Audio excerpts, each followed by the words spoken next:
अफ़गान तालिबान हुकूमत दहशतगर्द नज़रिए ऐं इंतहा पसंद पॉलिसियुनि सबबि आलमी तौरु अकेलाई जो शिकार थी वियो आहे। अफ़गान तालिबान हुकूमत ते आलमी एतराज़नि में वाध इंसानी हक़नि जो तंज़ीमूं हुकूमत ख़िलाफ़ मैदान में अची वियूं आहिनि। International federation for human rights समेत 82 ॿियनि आलमी तंज़ीमुनि पारां जून में तालिबान वफ़द जे ब्रसेल्स जे दौरे ते ॻणिती ज़ाहिर कई। इंसानी हक़नि जी तंज़ीमुनि मुतालबो कयो त यूरोपी यूनियन अफ़गान तालिबान सां सियासी सिफ़ारती लाॻापा क़ाइमु न करे। आलमी तंज़ीमुनि मूजिबि तालिबान अफ़गानिस्तान अवाम जा नुमाइंदा न आहिनि ऐं कंहिं बि शिरकत या नुमाइंदगी वारे अमल तहत इक़्तिदार में न आया आहिनि।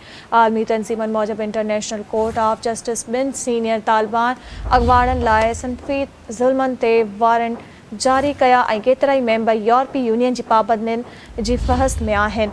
आलमी तंज़ीमुनि मूजिबि यूरोपी सरज़मीन ते तालिबान सां सरकारी राब्ते जा क़ानूनी ऐं सियासी असर पवंदा, जेके उन्हनि जी ग़ैर क़ानूनी हुकूमत खे तस्लीम करण जे इम्कान खे वधाईंदा।